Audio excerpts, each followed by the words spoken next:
Hi all. So today I am going to tell a story. இது வந்து Genghis கானை பற்றின ஒரு கதை. அவர் வந்துட்டு ஒரு பெரிய வாரியர் அப்படிங்கிறது நம்ம எல்லாருக்குமே தெரியும் இல்லையா. ஸோ செங்கிஸ் கான் கிட்ட வந்துட்டு ஒரு ஃபால்கன் இருந்துச்சு. ஃபால்கன்கிறது ஒரு விதமான பேர்டு. மற்ற வாரியர்ஸ் எல்லாம் போ அண்ட் ஆரோவோட போயிட்டு எதிரிகளை தேடி அவங்கள வீழ்த்த போனாங்கன்னா, செங்கிஸ்கான் வந்துட்டு இந்த ஃபால்கன் அப்படிங்கிற இந்த பேர்டோட போவாராம். எதுக்காக அப்படின்னா, இந்த ஃபால்கன் வந்துட்டு உயரமாக பறந்து எதிரிகள் இருக்கிற இடத்த வந்து இவருக்கு காட்டி கொடுக்கும் அப்படிங்கிறதுனால. ஒரு நாள் இந்த மாதிரி எதிரியோட ஒரு தாக்குதல் நடத்த போகும்போது, இவர் அந்த ஃபால்கனோட போகும்போது அந்த ஃபால்கன் தேடி பார்த்துட்டு எதிரியோட கூடாரத்தை கண்டே பிடிக்க முடியல. ஸோ இவர் வந்து இவரோட வாரியர்ஸ் எல்லாரையுமே வந்து காட்டிலே இருக்க சொல்லிட்டு கொஞ்சம் தனியாக வந்துட்டு இந்த காட்டில் புறப்பட்டு உள்ளே போய் சுற்றி பார்க்க போயிருக்காரு.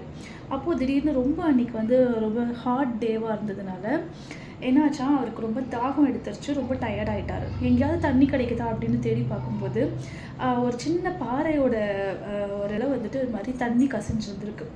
உடனே இவர் எப்போதுமே அவர்கிட்ட ஒரு கப் மாதிரி ஒரு சில்வர் கப் ஒன்று வச்சுருப்பாராம். அதை எடுத்து அந்த தண்ணியை வந்து கொஞ்சமாக அந்த இதில் ஃபில் பண்ணிகிட்டே இருந்திருக்காரு.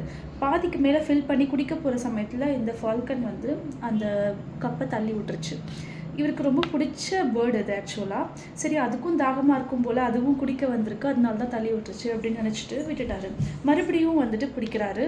ஹாஃப் ஃபுல்லாக இருக்கும்போது திரும்பவும் இந்த ஃபால்கன் வந்து அந்த கப்பை தள்ளி விட்டுருச்சு. உடனே செங்கிஸ்கான் வந்து ஒரு ஒரு பெரிய போராளி ராஜா இல்லையா. ஒரு பறவை வந்து இவர் இது மாதிரி இரிட்டேட் பண்ணுறது அவருக்கு பிடிக்கல. இதே வேறு யாராவது பார்த்தாங்கன்னா என்ன ஆகும், ஒரு செங்கிஸ்கானால் அது ஒரு பறவையை கூட கையாள முடியல அப்படின்னு சொல்லி எனக்கு வந்து ஒரு கெட்ட பேர் வந்துடும் அப்படின்னு சொல்லிட்டு, அடுத்த தடவை இது பண்ணனா நான் பார்த்துக்கிறேன் அப்படின்னு சொல்லிட்டு கையில் வந்துட்டு அவருடைய அந்த வால் இருக்கு இல்லையா, அதை எடுத்துட்டு இந்த கப்பில் தண்ணி பிடிச்சிட்டு இருந்திருக்காரு.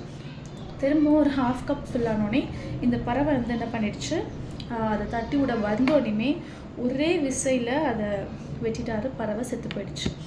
அந்த டம்ளரும் கையில் அந்த கப்பும் கீழே விழுந்துருச்சு, தண்ணியும் இல்லை. இப்போ மறுபடியும் குடிக்கலாம் அப்படின்னு பார்த்தா அந்த தண்ணி ட்ரை ஆகி, அதாவது அந்த லீக்கிங் ஆகாமல் தண்ணி வந்துட்டு வரல அந்த இடத்துல. சரி, இந்த தண்ணி வந்த அந்த பாறைக்கு மேலே ஏறி பார்ப்போம், அங்கே போய் தண்ணி எடுத்து குடிப்போம்னு சொல்லிட்டு மெல்லமாக அந்த பாறைக்கு மேலே ஏறுறாரு. அங்கே பார்த்தா ஒரு குட்டை இருக்குது. அதில் பார்த்தீங்கன்னா அவரோட ஆச்சரியத்துக்கு தகுந்த மாதிரி அந்த இடத்துல அந்த குட்டைக்கு நடுவில் ஒரு பெரிய விஷ பாம்பு ஒன்று படுத்திருக்கு. அப்போது இந்த தண்ணியை அவர் குடிச்சிருந்தாரு அப்படின்னா அவரும் வந்துட்டு இந்த பாம்பால் விஷம் தாக்கப்பட்டு இறந்துருப்பார். அதை தெரிஞ்சுட்டு தான் அந்த பறவை வந்து தட்டி விட்டுருந்துருக்கு. இவர் நாட்டுக்கு வந்த பிறகு இதே மாதிரி ஒரு தங்க பறவை ஃபால்கன்லேயே தங்க ஃபால்கன் செய்ய சொல்லி அதில் 2 இறகுலையும் 2 வசனம் எழுத சொன்னாராம்.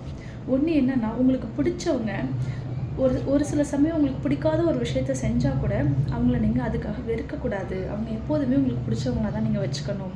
2வது சிறகில் என்ன எழுத சொன்னாராம், கோவத்துலேயும் ஆத்திரத்துலேயும் எடுக்கிற எந்த முடிவுமே சரியான முடிவாக இருக்காது அப்படின்னு சொல்லி சொன்னாராம்.